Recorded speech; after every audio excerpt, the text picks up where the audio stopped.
We go off-road racing in mud-sweaty gears today. This time round we feature highlights of the Colt Barberspan 500, second round of the SA Off-Road Championship for motor vehicles.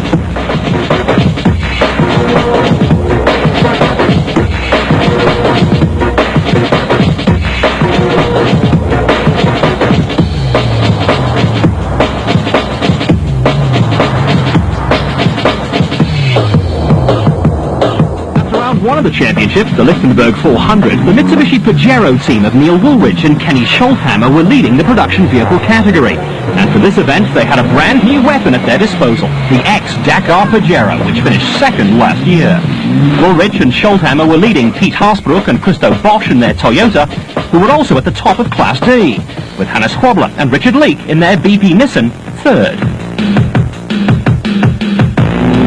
In the special vehicle category, the championship leaders were father and son combination Bodo and Gary Berthold in their night glass raceco.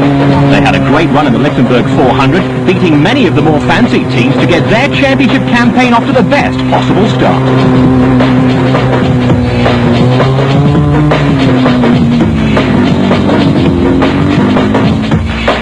The Berthold pair were also leading Class B, and ahead of Class A leaders Henry Kirstein and Reinier Juster in their raceco, with Rashid Noble and Steve Cooper third overall. Now, so I'd like you to comment about Colt's sponsorship of this event, what prompted it, and how you as a manufacturer see off-road racing benefiting the motor manufacturers in the future. Look, as funny enough, Oppie said on the last interview, this is going to become one of the biggest motorsport entities in South Africa. So for the manufacturers not participating at this stage, they're basically just losing.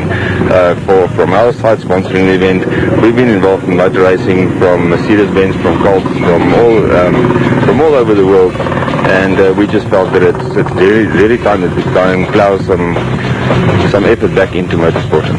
Time trials are held to determine the starting order for the race, and crews got an early indication of what they could expect. Brandon Harkus was partnered by circuit racer Richard Rutz in the Golden Data Racing Raceco and set the second quickest time. Jackie Joubert in the Jojo Tanks Beetle, with its turbocharged Volvo engine, was partnered by Dakar legend and multiple quad champion Vickers van Dierenberg. Yeah, it's a new experience for me, but I look forward. I never realized a car could sit like we say in Afrikaans, so near to be fat. This car is unreal. I always see it, but I never be in it, and it's lovely to be in it. It's like a electric car. It never go off the track, and I can't think. I think we had a good chance here to do very well. Rob Walk had gone the twin-seater route with his son Gareth in the hot seat of the Super Pave Raceco. Walk had swapped cars with JJ Volmerons from Botswana, who ironically got passed by the Walks after getting stuck during the time trial. Rob, you're better known for your exploits in single-seaters in recent years. You've changed seats. Yeah, it's change is as good as a holiday, I reckon, and I'm looking forward to a good season of twin-seater with Gareth, my son, and hopefully I can keep up the good work that I did in the single-seater. You're one of the many sons involved with their fathers in off-road racing. What's this appeal that off-road racing has for, call it, family-based sport? Well, first of all, if your father's racing, obviously the son's got to come up from somewhere. I started at a young age, and I just got up with it, and now I just love it. Can't get it out of my system. Enzo Kun here, and a bit of a wrong slot for the rally star. As a rallyist, you used to being mollycoddled. You do 4 kilometers stage, you have new tires, you get fed, you get massaged, you get watered, all of that.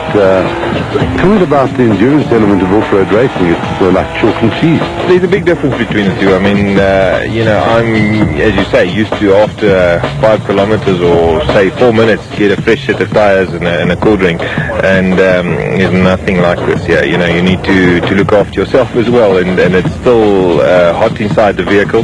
It's still hard work, and you've got 5 hours to go. So there's a big difference, and I think that also dictates the pace you're driving at, which is a long way from what we are used to in rallying, where we go 100% or as close, as fast as we physically can drive that vehicle. Here we are going, pacing ourselves to make it to the end. Elsa Tias from Veal magazine, partnering Fricky Brutter in the Santon Pajero, came across Woolridge and Scholthammer, who'd suffered some serious damage to the front suspension of the Mitsubishi Pajero. Neil, tell us what happened. We just clipped this big tree stump on the inside there, and we've damaged the suspension a little bit. But we'll fix it and we'll be on our way again. This is Anna. Okay. Philip Buerter and Guillaume Knight from Gaborone in their Toyota Hilux were one of the many teams that passed the stricken Pajero, which would start at 65th out of 74 cars the following day.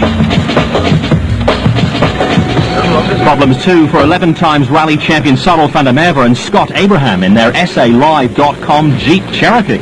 Rolled about 3 k's in just before the water splash, or maybe even earlier. There was a puff of smoke from the gearbox. It looked like a breather pipe or a gasket or something went in the gearbox. We then lost first and second gear. Carried on in third, eventually that went as well. So this is how we got in reverse, which is about 7 k's from the end of the section. We did probably about 5 k's in reverse as well. So it looks like another gearbox would have to be put in. Berta, what seems to be the problem? I think we did a pretty good time trial. I'm sure we put up the fastest time in Class V. Of that I'm quite sure. We're going very well. And all of a sudden, coming back on the main road, we're going quite slowly. We had a rrrr like that. And when we stopped now, we've got a hole in the engine block. The conrods come right through the side of the block.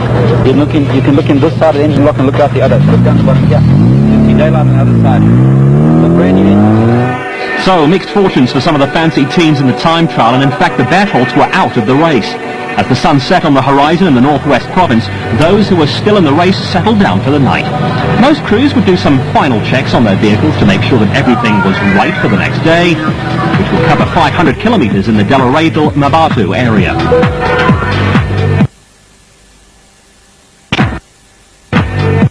Some competitors and their families could relax around the campfire in fine off-roading tradition,